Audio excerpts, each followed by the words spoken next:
আসসালামু আলাইকুম রহমতুল্লাহ। বন্ধুরা, আশা করি সবাই ভালো আছো। আজকে থেকে আমরা শুরু করতে যাচ্ছি আমাদের মাইক্রোসফট ওয়ার্ডের যে টিউটোরিয়াল দেওয়ার কথা ছিল সেটা আজকে থেকে আমাদের শুরু করতে যাচ্ছি। আজকে আমাদের ফার্স্ট পার্ট হবে।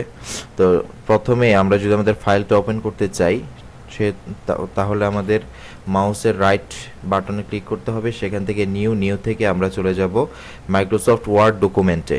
এখানে যদি আমরা লেফট ক্লিক করি, দেখতে পাচ্ছ আমাদের সামনে কিন্তু একটা ফাইল ওপেন হয়ে গেছে। এখন যদি আমরা এটাতে নাম দিই, ধরো ক্লাস 1 নাম দিলাম। আমরা এটাতে নাম দেওয়ার পর এখন আমরা এটাকে ওপেন করব। ওপেন করার জন্য কয়েকটি পদ্ধতিতে আমরা একটা ফাইলকে ওপেন করতে পারি। সেটা হচ্ছে আমরা এটার উপরে যদি পরপর দুইবার লেফট ক্লিক করি তাহলে কিন্তু আমাদের ফাইলটি ওপেন হবে।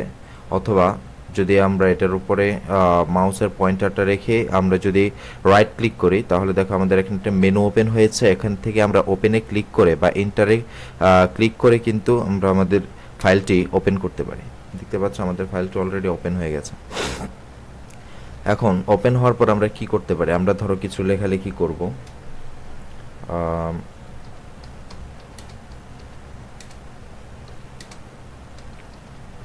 দিস ইজ আ বুক, এই লেখাটা আমরা লিখলাম। এখন আমাদের কি করতে হবে, মানে কি করা উচিত? সেজন্য ধরো আমরা এখানে ফন্ট চেঞ্জ করতে চাই এই লেখাটার। আচ্ছা, ফন্ট চেঞ্জ করার আগে আমরা এটাকে সাইজ কিভাবে আমরা ছোট বড় করব সেটা যদি আমরা শিখি। দেখো এখানে আমাদের ফন্ট যেই অপশনটা রয়েছে, এখান থেকে আমাদের এখানে নাম্বার দেওয়া আছে ফন্ট সাইজ।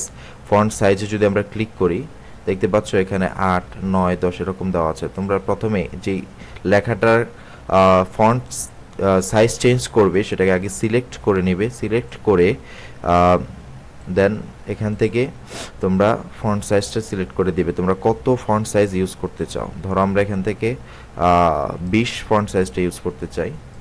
আমরা 20 দিয়ে দিলাম, চেঞ্জ হয়ে গেল। তাছাড়া আর কয়েকটি ভাবে আমরা ফন্ট সাইজ চেঞ্জ করতে পারি।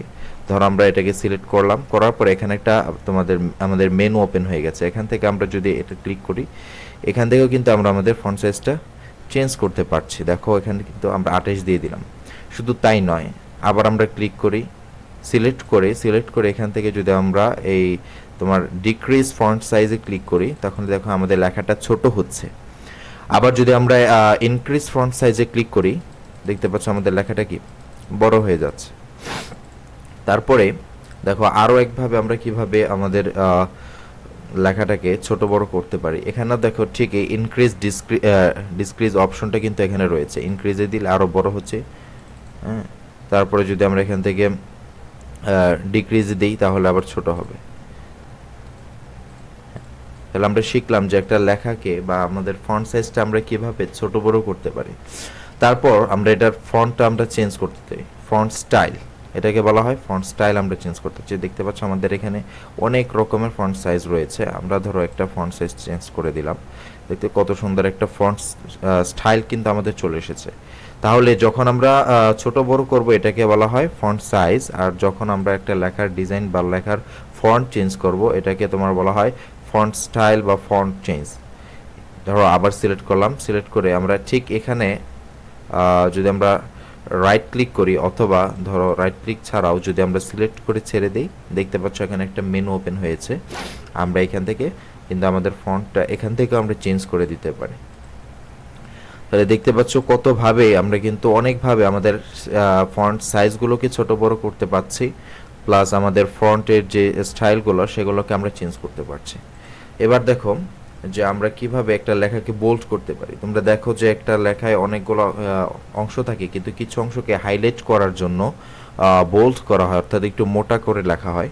সেই বিষয়টা যদি আমরা এখান থেকে লিখি, ধরো এখান থেকে দিস ইজ আ বুক, এই বুক শব্দটাকে আমরা বোল্ড করব। সেখান থেকে আমরা এখানে দেখো বোল্ড অপশন রয়েছে, বি লেখা আছে। এখানে যদি আমরা ক্লিক করি আমাদের লেখাটা কিন্তু বোল্ড হয়ে গেছে। পার্থক্য দেখো, এই লেখাটা হচ্ছে চিকন আর এটা হচ্ছে কি মোটা কালারের, এখান থেকে মানে একটু গাঢ় হয়ে গেছে। তারপর ধরো তুমি এক জায়গায় বোল্ড দিতে চাও নাই, কিন্তু ভুলে এখানে বোল্ড হয়ে গেছে। কি করবে? এটাকে আনবোল্ড করে দেবে। সেজন্য এই লেখাটাকে সিলেক্ট করবে। ধরো আমরা এতে বোল্ড দিতে চাইনি কিন্তু চলে এসেছে, সেক্ষেত্রে আমরা কি করব? এটাকে সিলেক্ট করব, করে আবার যদি আমরা বোল্ড এর অপশনটা ক্লিক করি, দেখতে পাচ্ছ আমাদের এ থেকে কিন্তু বোল্ডটা সরে গেছে। এখন আমরা আরেকভাবে বোল্ড দিতে পারি এবং আনবোল্ড করতে পারি। সেক্ষেত্রে আমরা সিলেক্ট করলাম, করে রাইট ক্লিক করলাম, দেখতে পাচ্ছ এখানে বোল্ড অপশন চলে এসেছে। এখানে যদি আমরা ক্লিক করি আনবোল্ড হয়ে গেল, আবার যদি আমরা ক্লিক করি তাহলে আবার বোল্ড হয়ে গেল। আরেকটিভাবে কিন্তু আমরা এই কাজগুলো করতে পারি। ধরো আমরা এই শব্দটাকে আমরা বোল্ড করতে চাই, সেখানে আমরা Ctrl+B যদি ক্লিক করি দেখতে পাচ্ছ আমাদের কিন্তু বোল্ড হয়ে গেছে। কিবোর্ড শর্টকাট যদি আমরা ইউজ করি, আবার যদি Ctrl+B ইউজ করি দেখতে পাচ্ছ আমাদের এটা কি আনবোল্ড হয়ে গেছে। তাহলে এইভাবে করে আমরা কিন্তু আমাদের যে সেন্টেন্স আছে, যে লেখা আছে সেটার সাইজ আমরা বড় করতে পারি এখান থেকে। তারপর ফন্টের যে স্টাইল আছে সেগুলো আমরা চেঞ্জ করতে পারি, ফন্টটাকে বোল্ড করতে পারি, আনবোল্ড করতে পারি।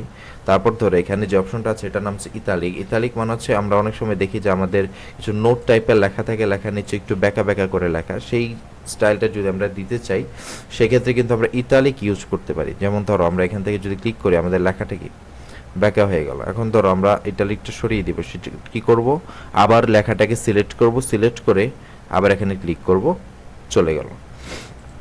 আবার আমরা কিভাবে করতে পারি, Ctrl+I যদি আমরা ক্লিক করি, Ctrl+I দেখতে পাচ্ছ এটা কিন্তু ইতালিক হয়ে গেছে। আরেকটা কিভাবে আমরা ইতালিক দিতে পারি, ঠিক আগের মতো আমরা যদি লেখাটাকে সিলেক্ট করে রাইট ক্লিক করি দেখতে পাচ্ছ একটা মেনু ওপেন হবে, এখান থেকে ইতালিকের অপশন আছে, এখানে যদি আমরা ক্লিক করি সরে গেল। আবার যদি ক্লিক করি আমাদের লেখায় কিন্তু ইটালিক যে আমাদের ইয়াটা রয়েছে, ইটালিক যে ফাংশনটা রয়েছে সেটা কিন্তু এখানে কার্যকর হয়েছে। এইভাবে করে কিন্তু আমরা লেখায় bold, italic, font size, change, font style এগুলো কিন্তু আমরা চেঞ্জ করতে পারি খুব সহজেই। তো এরকম ভিডিও পেতে আমাদের চ্যানেলটি অবশ্যই সাবস্ক্রাইব করবে, আমাদের সাথেই থাকবে এবং ইনশাল্লাহ নিয়মিত ভিডিও দেওয়ার চেষ্টা করব। এটা হচ্ছে আমাদের ফার্স্ট ভিডিও, তোমার বন্ধু বান্ধবদের কাছে শেয়ার করবে যাতে করে ফ্রিতে তারাও কম্পিউটারের মাইক্রোসফট ওয়ার্ডের এই প্রোগ্রামটি যাতে তারা শিখতে পারে। অতি শীঘ্রই মাইক্রোসফট ওয়ার্ড শেষ হওয়ার পরে আমরা Microsoft PowerPoint, Microsoft Excel এগুলো আমরা ধারাবাহিকভাবে দিতে থাকবো। অতএব তোমরা যদি ফ্রিতে শিখতে চাও তাহলে অবশ্যই আমাদের সাথে থাকবে, চ্যানেলটি সাবস্ক্রাইব করে এবং তোমাদের বন্ধুদের মাঝে এই ভিডিওটি অবশ্যই শেয়ার করবে। ওকে, আল্লাহ হাফিজ।